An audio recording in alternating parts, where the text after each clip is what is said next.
Hello. Last class के अंदर अपन पढ़ चुके थे 3.2 सीबीएसई के 10 क्वेश्चन अपन कंप्लीट कर चुके थे। आज 10 क्वेश्चन से आगे की बात अपन करते हैं। क्वेश्चन नंबर 11 देखो, आप ये दे रखा है आपका, इस तरह से मैट्रिक्स बनाई हुई है और इस तरह से इक्वेशंस फॉर्मेट में मैट्रिक्स दी हुई है और बोला है आपसे कि 105 की वैल्यू फाइंड करो। अब देखो कैसे फाइंड करना है अपन को, यहाँ से समझना। आप इसको इंटू करूंगा मैं, कितना आएगा 2x, इसको इंटू करूंगा कितना आएगा 3x। फिर आगे देखो, यहाँ इसको इंटू करूंगा माइनस का y और यहाँ पर भी y। फिर इधर देखो कितना आएगा 10 और 5। अब आप ध्यान से समझना, दोनों मैट्रिक्स ऐड हो रही है तो इनको ऐड कर लो, 2x माइनस वाई और इधर 3x प्लस वाई हो गई ये ऐड। फिर आगे देखो 10 और ये 5। अब हमने पढ़ा हुआ है दोनों मैट्रिक्स कैसी दे रखी है अपन को, इक्वल। और जो इक्वल मैट्रिक्स होते हैं उनके एवरी एलिमेंट क्या होते हैं, इक्वल होते हैं। तो ये एलिमेंट क्या हो जाएंगे, इक्वल। यानी 2x माइनस वाई ये तो किसके इक्वल होगा 10 के, और 3x प्लस वाई ये किसके इक्वल होगा 5 के। अब यहाँ आप ध्यान से समझना, y से तो y कैंसिल हो जाएगा, 2x और 3x कितने x हो जाएंगे यहाँ पर 5x, 10 और 5 कितना हो जाएगा 15। यानी x की वैल्यू कितनी है मेरे पास 3। तो ये मैंने x फाइंड कर लिया। अब अपन को क्या फाइंड करना है y। तो देखो ये इक्वेशन थी 1, ये इक्वेशन थी 2। चाहे किसी भी इक्वेशन में x की वैल्यू पुट करो, आपको आपके पास y की वैल्यू हो जाएगी। तो put in equation 1, put in equation 1 क्या पुट कर रहे हैं, x की वैल्यू पुट इन इक्वेशन 1। तो 2 into 3 minus Y is equal to 10, इसमें पुट कर दिया मैंने किसकी वैल्यू, x की वैल्यू। तो यहाँ कितना आएगा 6 minus Y is equal to 10। अब मुझे y की वैल्यू फाइंड करनी है, y को लेके चला गया मैं उधर और 10 आ गया इधर, तो 6 माइनस 10 यानी फाइनली जो y की वैल्यू है मेरे पास आई वो कितनी आई माइनस का 4। तो ये x की वैल्यू और y की वैल्यू दोनों फाइंड कर दी। सेम क्वेश्चन ऐसे करना है ये वाला, देखो कैसे। अब आप करना है इस क्वेश्चन को पूरे प्रोसेस के साथ जैसे अपन ने ये वाला कर रखा है। मैं केवल आपको हिंट देता हूँ। देखो यहाँ तो 3x आया, अगर मैं x की वैल्यू फाइंड करूंगा कितना आया 3x, और यहाँ क्या जाएगा देखो कितना आएगा यहाँ पर x प्लस 4। तो यहाँ से x इधर आ जाएगा, 2x इज इक्वल टू 4 यानी x की वैल्यू कितनी आ गई 2। फिर इधर देखो आगे ध्यान से, यहाँ कितना आएगा 3y, इधर तो 3y आएगा इज इक्वल टू, इधर कितना आएगा देखो ये वाला सेकंड वाला, क्योंकि इक्वल मैट्रिक्स बनेगी तो दोनों के एवरी एलिमेंट इक्वल होंगे। तो ये वाला एलिमेंट इसके इस वाले एलिमेंट से इक्वल होगा ना। ये कितना आएगा देखो ध्यान से समझना, तो 3y इज इक्वल टू कितना होगा 6 प्लस x प्लस वाई, इस तरह से होगा। अब यहाँ देखना आप ध्यान से, y को उठा के इधर ले आओ तो 3y में से एक प्लस वाला y इधर आएगा तो माइनस में आएगा। तो 3y में से y गया तो कितने y बच गए 2y बच गया। कितना है 6 प्लस x कितना आया 2, तो 2y इज इक्वल टू 6 में 2 ऐड करूंगा कितना आएगा 8। तो y की वैल्यू कितनी आ जाएगी 4। बस ऐसे z का निकालना है और ऐसे w का निकालना है, आप कर ही लोगे। अब आपके जो क्वेश्चन नंबर बुक के अंदर 13वां दिया हुआ है, देखो दो क्वेश्चन समझना, एक तो 13वां और क्वेश्चन नंबर 18, 13 और 18। ये दोनों क्वेश्चन इस पूरी 3.2 के सबसे वेरी इंपॉर्टेंट और बहुत ज्यादा इंपॉर्टेंट क्वेश्चन है, एग्जाम्स में आए हुए एग्जाम में, और मोस्ट फेवरेट क्वेश्चन है एग्जामिनर की। अगर निगाह पड़ती है सबसे पहले किसी क्वेश्चन पर तो वो ये दो क्वेश्चन है। अब समझना ध्यान से, ये दोनों क्वेश्चन लगभग 20 मिनट के हैं। दोनों क्वेश्चन इसमें भी 10 मिनट के आसपास लगेंगे, इसमें भी 10 मिनट, इसमें तो लगेंगे 10 मिनट है ना। तो दोनों क्वेश्चन बहुत बड़े बड़े क्वेश्चन है। और ये वाला क्वेश्चन मैं आपको बता दूं, मैंने आरबीएससी का वीडियो बना रखा है 3.2 का पार्ट फर्स्ट, तो उसमें आप देखना थंबनेल में ही आपको ये वीडियो ये दिख जाएगा। आपको आप वीडियो देखोगे ना तो थंबनेल में आपको ये वाला क्वेश्चन दिख जाएगा, ठीक है। और ये वाला क्वेश्चन मैंने वही आरबीएससी की 3.2 का पार्ट जो सेकंड बनाया हुआ है, ठीक है ना। ये तो क्वेश्चन नंबर ये है उनके 6 क्वेश्चन है और ये क्वेश्चन नंबर 12 है उनके। वहां मैंने क्वेश्चन दोनों करवाए हुए हैं अच्छे से, बहुत अच्छे से समझाए हुए हैं। तो वही चीज अगर मैं दोबारा समझाऊं तो 20 मिनट पहले इन्हीं चीजों दो क्वेश्चन इसमें बिगड़ जाएंगे। तो अपन इतना टाइम वेस्ट ना करते हुए ये दोनों क्वेश्चन आप इन दोनों वीडियो से देखना। आरबीएससी की 3.2 का पार्ट फर्स्ट दे रखा है, उसमें क्वेश्चन नंबर 6 ये वाला है, और आरबीएससी 3.2 का पार्ट सेकंड में क्वेश्चन नंबर 12 ये वाला है। दोनों बहुत अच्छे क्वेश्चन है, बहुत इंपॉर्टेंट है, इसलिए आपको करने हैं। और शायद इस पूरी 3.2 में से अगर क्वेश्चन आने की संभावना है तो यहाँ से क्वेश्चन बहुत मोस्ट फेवरेट क्वेश्चन है। तो आप फोकस इन पर करना और वीडियो जरूर देखना और ये दोनों क्वेश्चन जरूर उतारना। अब अपना आगे का जो क्वेश्चन बनते हैं अपन वो करते हैं, है ना। देखिए 14 का फर्स्ट ये दिया हुआ है, शो दैट दो मैट्रिक्स इधर की इनको इंटू करना है, वो इक्वल नहीं आनी चाहिए, इन दोनों को इंटू करने के इक्वल नहीं आनी चाहिए, ठीक है। ऐसे इधर देखो, ये दोनों मैट्रिक्स दी हुई है, ये दोनों मैट्रिक्स दी हुई है, इनको भी इंटू करना है, इनको भी इंटू करना है, दोनों इक्वल नहीं आनी चाहिए। देखो यहाँ कॉमन सेंस बताऊं आपको, कॉमन सेंस से समझना है। इस मैट्रिक्स को मान लो मैंने ए माना, इस मैट्रिक्स को मान लो मैंने बी माना। अब समझना, देखो ये वाली मैट्रिक्स ये तो है, मतलब ये बी आ गई और ये कौन सी आ गई ए आ गई, देखो उल्टा जस्ट ऑपोजिट। तो ये तो प्रॉपर्टी अपने शुरू में पढ़ ली थी कि matrix A B is not equal to matrix B A. चलो फिर भी अपने इनको करने की कोशिश करते हैं। देखो करो कैसे करना है उनको, पहली रो पहला कॉलम, पहली रो दूसरा कॉलम, दूसरी रो पहला कॉलम, दूसरी रो दूसरा कॉलम, ठीक है। रो के साथ कॉलम, 5 2 10 और ये माइनस का 3 आ जाएगा यहाँ। फिर देखो पहली रो के साथ पहला कॉलम हो गया, पहली रो के साथ दूसरा कॉलम, यहाँ आएगा 5 और यहाँ आ जाएगा -4। फिर देखो 6 2 12, 7 3 21, 6 1 6, 7 4 28। ठीक है, इज नॉट इक्वल टू, इक्वल नहीं होगा। किधर देखो, इधर भी यही काम करना है अपन को, रो के साथ कॉलम को इंटू करना है। तो 2 5 10 और ये कितना जाएगा 6। फिर देखो -2 +7। फिर देखो 15 24 -3 28। ठीक है, फिर आगे देखो 10 में से 3 गया, कितना बचा 7। ये आएगा यहाँ पर 1, कितना आया यहाँ पर 33 34 इज नॉट इक्वल टू, यहाँ आया 16, यहाँ आया 5, यहाँ आया 39 और यहाँ कितना जाएगा 25। मेरे ख्याल से आपको कोई प्रॉब्लम नहीं आनी चाहिए। आप समझ चुके हो कि कैसे क्वेश्चन का आंसर देना है अपन को, क्योंकि दोनों मैट्रिक्स को इस डॉट इक्वल करना था तो अपन ने मैट्रिक्स इनटू कर दी और दोनों मैट्रिक्स क्या है इक्वल नहीं है। तो लिख देना प्रूफ दैट इट्स प्रूफ, कुछ भी लिख दो। ठीक है, तो प्रूफ दैट लिख दो। ऐसे यहाँ करना है अपन को, दोनों मैट्रिक्स इनटू करनी है, दोनों मैट्रिक्स इनटू करनी है, दोनों क्या होनी चाहिए इक्वल नहीं आनी चाहिए, बस ये करना है। फिर देखिए 15 क्वेश्चन ये रहा, 16 ये रहा। 15 और 16 सिमिलर क्वेश्चन है थोड़े थोड़े से, क्यों है देखो यहाँ पर भी इक्वेशन दी हुई है और मैट्रिक्स दी हुई है, इससे सॉल्यूशन करना है। देखो इस क्वेश्चन में डिफरेंस इतना सा है केवल कि यहाँ तो आपको बोला है कि वैल्यू फाइंड करनी है अपन को, तो कि भाई ये जो मैट्रिक्स है ए इतना है, ये इक्वेशन है, इसको पुट करते जाओ वैल्यूज और आंसर आता जाएगा। लेकिन यहाँ क्या है, प्रूफ करना है। क्या प्रूफ करना है, वही ऐसी इक्वेशन दे दी कि ऐसी इक्वेशन है, बस आंसर लास्ट में क्या लाना है अपन को 0 लाना, क्या हो तो आएगा, इसी प्रूफ करना है अपन को। ठीक है, अब समझना ध्यान से, यहाँ a³ है, 6a² है, 7a है, 2i, ये 4 स्टेप्स चलेगी, यहाँ 3 में काम हो जाएगा। तो मैं ये वाला ना बता कि ये वाला बता रहा हूँ, थोड़ा बड़ा होगा तो ये समझ लेना। ये समझ में आ गया तो ये तुम अपने आप ही कर लोगे। ठीक है, तो अपन इसी क्वेश्चन से स्टार्ट करते हैं। a³ 6a², 7a और 2i। अब देखो मेरे पास a दिया हुआ है, तो पहले तो मैं क्या करता हूँ, a² निकालता हूँ। तो a² 102 021 203, इस मैट्रिक्स को इसी मैट्रिक्स से मुझे वापस क्या करना है, इनटू करना है, 021 203। अब देखो इनटू करूंगा मैं इसको इस मैट्रिक्स से, तो क्या है वही 3 into 3 किए हैं, 3 into 3 किए हैं, तो आंसर भी 3 into 3 का आएगा। ये रोज रही मेरे पास और ये कॉलम्स, इनटू करना है। पहली रो को पहले कॉलम से इनटू करूंगा, देखो समझना ध्यान से, क्या आएगा 1 into 1 1, 0 को 0 से करूंगा तो 0, 2 2 4, ये आ जाएगा। पहली रो पहला कॉलम हो गया, पहली रो दूसरा कॉलम समझना, 0 0 0, यानी फाइनली कितना है 0। पहली रो दूसरा कॉलम, पहली रो तीसरा कॉलम समझना, 2 0 6। चलो साहब, फिर आगे समझना आप ध्यान से, ये कंप्लीट हो गया मेरे ख्याल से। फिर आगे देखो दूसरी रो से पहला कॉलम, 0 0 2, यानी 2 आया। फिर देखो 0 4 0, यानी 4, 0 2 3, तो 2 और 3, 2 + 3। फिर देखो 2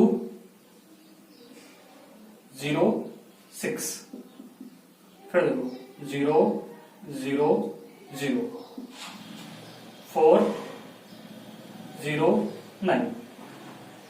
ये देखो आप, ठीक है। अब आगे देखो, इसको सोल्व कर लो, तो कितना आया 5 0 8 2 4 5 और ये आया 8 0 13। मेरे ख्याल से आपके पास समझ में आ गई होगी। 5 0 8 2 4 5 8 0 13, ये क्या आया मेरे पास a² आया। देखो इसको मैं यहाँ लिख देता हूँ, जो मैंने इंटू किया ना, इसको यहाँ लिख देता हूँ, ताकि एक स्टेप बच जाएगी अपने पास। 2 4 2 + 3 2 + 6 0 4 + 9।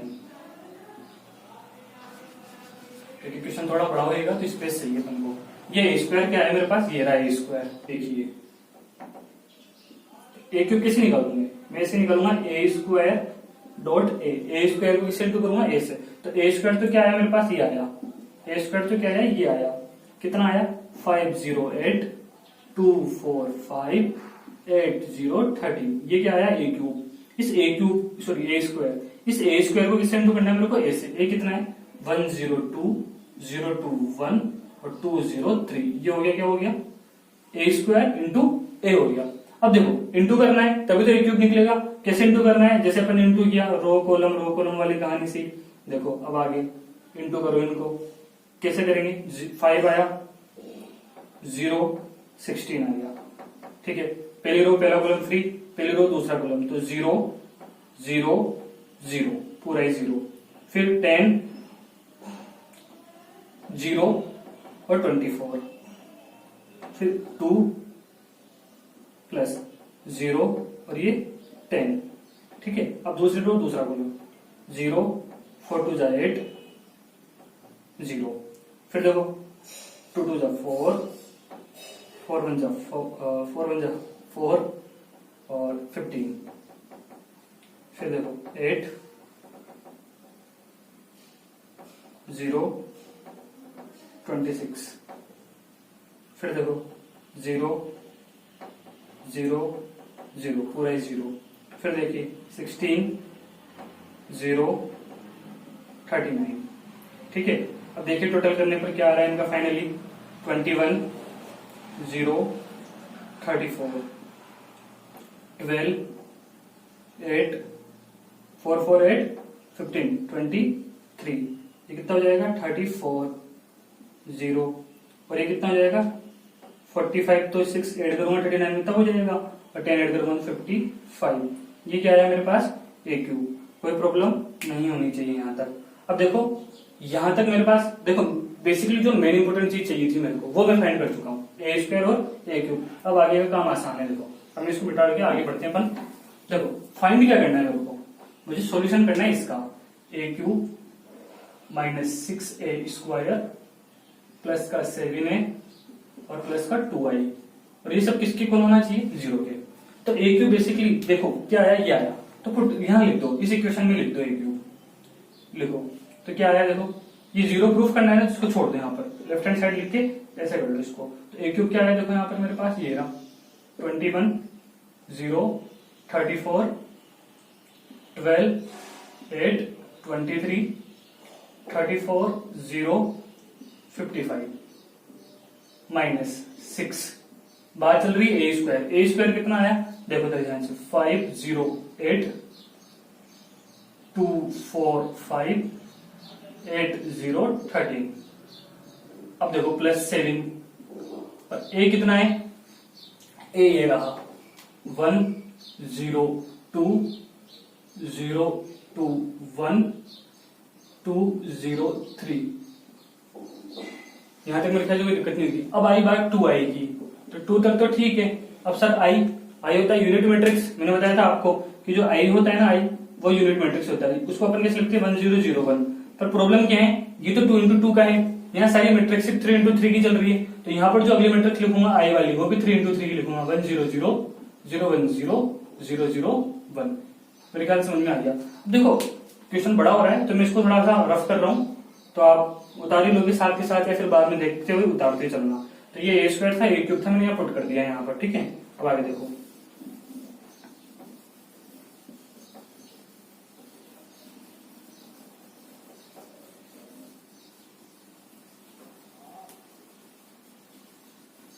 अब समझो, देखो पहली वाली मैट्रिक्स तो ऐसी कैसी रहेगी, 21 0 34 12 8 23 34 0 55 माइनस।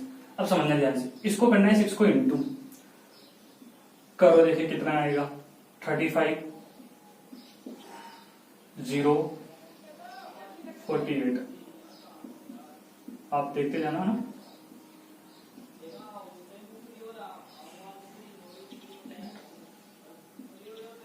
ठीक है, इधर देखो 7 को करो इससे इंटू, अगली मैट्रिक्स को 7 से इंटू करो, 7 0 14 0 47 14 0 21, 2 से करो इसको इंटू, 2 0 0 0 2 0 0 0 2। अब समझना ध्यान से, सारी मैट्रिक्स का आंसर एक ही आएगा, क्योंकि देखो सब मैट्रिक्स प्लस माइनस हो रही है, तो फाइनली मैं आंसर लिख देता हूं, यहाँ 21 है, इसमें से माइनस होगा कौन 35, इसमें ऐड होगा कौन 7, और इसमें ऐड होगा कौन 2। यहाँ 0 माइनस 0 प्लस 0 प्लस 0 यानी पूरा ही 0। 34 माइनस 48 प्लस 14 और प्लस 0। इधर देखो 12 माइनस 12 प्लस 0 प्लस 0। बीच वाला देखो 8 माइनस 24 प्लस 14 प्लस 2। इधर देखो 23 माइनस 13 प्लस 7 और प्लस 0।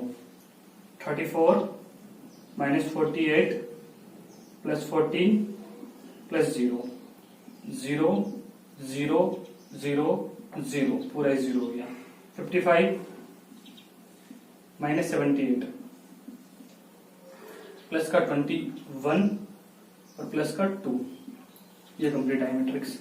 फाइनली इसको सोल्व करूंगा। देखो समझना, 21 में 7 जोड़ूंगा कितना आ जाएगा 28। इसमें 2 जोड़ूंगा 20। कहाँ गड़बड़ हो गई? देखो यहाँ कहीं गड़बड़ कर दिया बंदे। 6 5 से 30 होता है ना। अपने 35 लिख दिया यहाँ पर, तो यहाँ 30 होगा। अब समझना आप ध्यान से, 21 और 7 कितना हो जाएगा 28।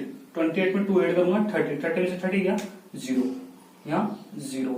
इधर समझना 34 और 14 48 हो जाएगा। 48 में से 48 गए ये 0। इधर देखो 0। इधर देखो ये देखो 14 में 8 ऐड हुआ 22। 22 में 2 24। 24 में से 24 0। इधर भी देखो 30 बन रहा है। 30 माइनस 30 0। इधर देखो 48 48 में से 48 गया 0। इधर भी 0। इधर देखो 55 में 21 जोड़ूंगा मैं कितना आएगा 76। 76 में 2 ऐड करूंगा 78। 78 में से 78 गया 0। तो फाइनली 0 मैट्रिक्स आई गई ना। तो ये प्रूफ करना था मैंने। क्वेश्चन नंबर 19 देखिए आप। देखो अच्छा क्वेश्चन है, थ्योरेटिकल है, थोड़ा समझना ध्यान से। कि देखो लिखा हुआ तो आपकी स्क्रीन में आ रहा है, आप पढ़िए, समझना थोड़ा सा ध्यान से कि ट्रस्ट है, ठीक है। उस ट्रस्ट के पास 30,000 रुपए टोटल 30,000 रुपीज है। बहुत अच्छे समझना है इस क्वेश्चन को, मैट्रिक्स से सॉल्व करना है उनको। तो वो ये बोल रहा है कि 30,000 रुपए को उसको इन्वेस्ट करना है। और इन्वेस्ट करना है 2 different type of bond. 2 bond है अलग अलग। एक तो मान लेता हूं मैं ए, एक मान लेता हूं मैं बी। 2 अलग अलग बॉन्ड समझना हो। एक तो मुझे ए और एक बी मान लो। इस ए और बी में मुझे इसको ट्रस्ट में पैसा इन्वेस्ट करना है, ठीक है। तो वो भी बोल रहा है, अब देखो समझना ध्यान से, आपके पास मान लो 30,000 रुपए है, 30,000 है। अगर मान लो आपने पहले में 5,000 इन्वेस्ट किए तो दूसरे में कितने इन्वेस्ट करोगे? 30 माइनस 5 मतलब 25 इन्वेस्ट करोगे। तो बस ऐसे समझना कि मान लो मैंने इसमें 100 रुपीज इन्वेस्ट किए तो मैं इसमें कितने इन्वेस्ट करूंगा? बचे हुए 30,000 में से मान लो मैंने 5 इन्वेस्ट कर दिए तो बचे कितने 25, वही तो इन्वेस्ट करूंगा ना। तो 30,000 में से मैंने 100 रुपए यहाँ पर इन्वेस्ट कर दिए तो बचे कितने 30,000 माइनस एक्स, इतना मैं इसमें इन्वेस्ट करूंगा। यहाँ मैंने इतना इन्वेस्ट किया तो फिर मैं यहाँ कितना इन्वेस्ट करूंगा, मैं यहाँ इतना इन्वेस्ट करूंगा। फिर आगे समझना क्या बोला उसने, फर्स्ट बॉन्ड पे 5% इंटरेस्ट। तो पहले वाला जो है ना, पहले वाला इसमें मैंने 5% इंटरेस्ट के साथ, यानी इसकी जो रेट है वो कितनी 5% इंटरेस्ट मुझे इसमें मिलेगा और इधर मिलेगा मुझे 7% इंटरेस्ट। यहाँ मुझे 7% इंटरेस्ट मिल रहा है और यहाँ मुझे 5% इंटरेस्ट मिल रहा है। अब बात समझना आप, है ना। तो यहाँ पर जो मैंने कॉस्ट जो इन्वेस्ट किया वो तो कितना है, 100 रुपए, और मुझे जो मिल रहा है यहाँ पर रेट जो है वो कितनी 5%। यहाँ 30,000 माइनस एक्स और मिल कितना आ रहा है अपन को, मतलब जो अपन जो रेट लगा रहे हो कितना रेट लगा रहे हैं, यहाँ 7% लगा रहे हैं। अब देखो आगे उसने क्या बोला है, उसने आगे बोला है कि ये जो 30,000 को वो 2 टाइप से किस प्रकार डिवाइड करे कि जो लास्ट में अपन को जो ब्याज मिले, ब्याज मतलब जो आपको जो इंटरेस्ट मिले वो इंटरेस्ट कितना हो। 2 क्वेश्चन दिए इसमें, एक तो 1,800 रुपए हो, 1,800 हो, और एक 2,000 हो इंटरेस्ट। अब एक बात समझना आप, इंटरेस्ट कब आता है, जो हमारा प्रिंसिपल अमाउंट होता है उसमें जो मेरी रेट होती है, मैं इसको जब इंटू करता हूँ तो उससे आने वाली कॉस्ट की मेरे लिए क्या हो जाएगी, प्रिंसिपल अमाउंट होगी। तो बस यहाँ पर भी हमें यही काम करना है। देखो 2 चीज होती है, एक तो होता है प्रिंसिपल अमाउंट। इस प्रिंसिपल अमाउंट को मैं किससे इंटू करूंगा, रेट से। किससे इंटू करूंगा, रेट से। तो मेरे पास जो ब्याज होता है मेरा, मतलब जो इंटरेस्ट होता है वो मैं फाइंड कर लेता हूँ, मेरे पास क्या जाता है, इंटरेस्ट आ जाता है। बस ऐसा समझना आप, प्रिंसिपल अमाउंट को मैं रेट से इंटू करूंगा तो क्या जाएगा मेरे पास, इंटरेस्ट आ जाता है। बचपन में पढ़ते हुए आए हो, PRT/100 पढ़ाया आपने, है ना। तो प्रिंसिपल अमाउंट को रेट से इंटू करूंगा तो मेरे पास क्या जाएगा, इंटरेस्ट आ जाएगा। ठीक है, अब समझना ध्यान से, प्रिंसिपल अमाउंट, देखो प्रिंसिपल अमाउंट कितना है, एक्स भी है और ये भी है। हमें इसको मैट्रिक्स फॉर्म में मैट्रिक्स फॉर्म में सॉल्यूशन करना है इसका। तो अब समझना ध्यान से, प्रिंसिपल अमाउंट को मैं कैसे लिखूंगा, इस मैट्रिक्स फॉर्म में लिखूंगा, दो एलिमेंट फॉर्म में, ये पहला एलिमेंट और ये दूसरा एलिमेंट, ठीक है। रेट को मैं भी लिखूंगा क्या में, मैट्रिक्स फॉर्म में, पर अब इसको समझना आप ध्यान से, इसको मैं ऐसे लिखूंगा 5% और 7%। और इंटरेस्ट पहले वाले क्वेश्चन में मुझे 1800 बोला है, मैं इसको 7% लिखूंगा। अब आप समझना ध्यान से, अब मैंने इसको ऐसे क्यों लिखा, इसको ऐसे क्यों लिखा, दोनों को न तो मैं ऐसे लिख सकता क्योंकि इंटू नहीं हो पाएगा, न दोनों को ऐसे लिख सकता क्योंकि इंटू नहीं हो पाएगा। तो एक को मैंने ऐसा लिखा रो मैट्रिक्स में, एक को मैंने लिखा कॉलम मैट्रिक्स में। आपको भी ऐसे ही करना है, एक को रो में लिखना है, एक को कॉलम में लिखना है, ताकि इंटू होने में कोई प्रॉब्लम नहीं हो। अब 5% मतलब कितना होता है, 5/100। 7% मतलब कितना होता है, 7/100। अब आप समझना ध्यान से, इंटू करना है अपन को, इसको कैसे इंटू करेंगे अपन, रो इंटू कॉलम। देखो मैट्रिक्स को अपन को, तो देखो कैसे करेंगे अपन इसको, रो कॉलम इंटू करो, कैसे करते हैं, पहले वाले से, यानी 5x/100। और इधर क्या आएगा, plus 7 into this minus x/100। और ये किसके इक्वल आ जाएगा, 1800 के इक्वल आ जाएगा। बस इतना इजी काम है, सॉल्यूशन करो, x की वैल्यू निकल जाएगी, ये निकल जाएगा बहुत आसानी से। अब देखो एलसीएम कितना है, 100 आया, इधर कितना आएगा 5x प्लस 21 आ जाएगा, 0 0 0 0, कितने जीरो आ जाएंगे 4 0, 21 माइनस 7x। एलसीएम लिया मैंने कितना इसका 100, तो 100 कहां चला जाएगा इधर, तो 18, ये भी 4 0 आ जाएंगे। अब देखो वैल्यू किसकी निकालनी है अपन को, x की। ये तो अमाउंट फाइंड करना है अपन को, कितना अमाउंट होगा कि हमारा जो इंटरेस्ट होगा वो कितना आ जाए, इतना आ जाए। अब देखो 5x माइनस 7x, माइनस का 2x आएगा, इसको उठा के उधर ले जाओ तो प्लस का 2x आ जाएगा। इधर कितना है 2,10,000, इधर कितना है 1,18,000। अब देखो ये 2x, यहाँ कितना बचेगा, यहाँ बचेगा 30,000। तो जो x की वैल्यू आएगी वो कितनी आ जाएगी 15,000। मतलब जो हमने पहले अमाउंट लगाया यहाँ, ये कितना है 15,000, तो दोबारा अमाउंट लगाऊंगा वो भी कितना होगा 15,000। तब जाके मेरे पास इंटरेस्ट कितना आएगा 1,800 आएगा। और नॉर्मल इसे समझो आप इसको, 15,000 ये 15,000, इसका कितने परसेंट 5%। सोचो 5/100 आया, 00 से 00 कट गया, कितना आ गया ये 715 रुपीज तो ये आया 5% का इसका। चलो इसका 7% निकालो, 7/100, क्योंकि ये रेट है हमारा जो इंटरेस्ट है उसके रेट है ये। तो देखो यहां से देखो 00 से 00 1050, ठीक है, ये आया इसको इंटू करने पर। अब इन दोनों को ऐड करो, दोनों को, क्योंकि एक तो इस पे लगाया था अपने 5% से, इस पे लगाया था 7% से, तो दोनों को ऐड करो, कितना आ रहा है 1800 ही आ रहा है ना। मतलब ये आपका क्या है इंटरेस्ट है। अब ऐसे उसने सेकंड पूछा कि अगर 2000 हो, अगर 2000 पे आपका क्या है इंटरेस्ट हो, तो कुछ नहीं करना, यहाँ 2000 कर दो, यहाँ पर 2000 आ जाएगा, फिर यहाँ कितना आ जाएगा, फिर 2 लाख आ जाएगा। तो जैसे 2 लाख आएगा तो इधर 2 लाख माइनस कर देना आप, ठीक है, 2 लाख माइनस कर देना आप बाकी सोल्व कर ही लोगे। 10,000 आ जाएगा यहाँ पर, और x की वैल्यू कितनी आ जाएगी 5,000, यानी यहाँ 5,000 आया, तो फिर यहाँ कितना आ जाएगा 25,000। इस तरह से क्वेश्चन करना है, आप सोल्व कर लो। क्वेश्चन नंबर 20 देखिए आप, देखो क्या है, बुक शॉप है, ठीक है ना, बुक की शॉप है, वहां पर 10 डजन तो केमिस्ट्री की बुक्स है।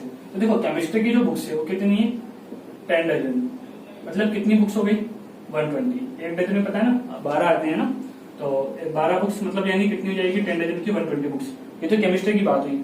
और फिजिक्स की कितनी दे रखी है देखो 8 डजन, तो फिजिक्स की जो बुक है वो 8 डजन है, यानी कितनी बुक्स हो गई 96 बुक्स हो गई। फिर उसने बोला है कि फिजिक्स की कितनी बुक्स है, सॉरी इकोनॉमिक्स की कितनी बुक्स है 10 डजन, यानी ये भी कितनी होगी 120, ठीक है। तो मेरे ख्याल से अंदर को कोई दिक्कत नहीं हुई होगी। आपकी केमिस्ट्री की बुक्स हो गई, फिजिक्स की बुक्स हो गई, इकोनॉमिक्स की बुक्स हो गई, 120, 96 और 120। अब देखो उसने क्या बोला है आपको, कॉस्ट बोला है, क्या बोला है इसकी कॉस्ट कितनी दी हुई है। देखो उसने प्राइस, सेलिंग प्राइस आर 18, 16 और 14 ऑफ ईच रेस्पेक्टिवली। ईच मतलब 120 बुक्स की कॉस्ट नहीं रखी, ओनली 1 बुक की कॉस्ट है 10 रुपीज, ठीक है। फिर आगे क्या बोला हुआ है देखो उसने आप लोगों से कि अगर इन सारी की सारी बुक्स को अपन सेल कर देते हैं तो है ना अपने पास टोटल अमाउंट कितना फाइंड होगा। अब देखो नॉर्मल सी बात है, सारी बुक्स को अपन बेच देते हैं तो टोटल अमाउंट कितना आएगा, कैसे पता लगाएंगे? पर नॉर्मल सी बात है, आप 4 बुक्स लेके आए, सबकी देखो समझना, एक बुक ले गया इसकी कॉस्ट है, एक बुक ले गया इसकी कॉस्ट है, एक बुक ले गया इसकी कॉस्ट है, तो एक बुक में तो कोई फर्क नहीं पड़ता, तो नॉर्मल सी बात है, जो कॉस्ट है अपन वो दे देते हैं। पर बात ऐसे है जैसे मान लो 2 बुक्स तो मैं केमिस्ट्री की लाया, सपोज करना 2 बुक तो मैं केमिस्ट्री की लाया, 3 बुक्स में इकोनॉमिक्स की लाया और 4 बुक्स में फिजिक्स की लाया। अब मैंने बोला कि चलो बताओ मेरे को टोटल अमाउंट कितना देना पड़ेगा, तो जो इनकी कॉस्ट होगी उस कॉस्ट को मैं किससे इंटू करूंगा, मल्टीप्लाई करूंगा, इनकी रेट से मल्टीप्लाई करूंगा, तो मेरे पास क्या जाएगा, टोटल जो सेलिंग हुई मेरे पास उसकी मेरे पास कॉस्ट आ जाएगी, टोटल सेलिंग की कॉस्ट आ जाएगी। तो जो टोटल कॉस्ट है वो किसके इक्वल आएगी, तो नंबर ऑफ बुक्स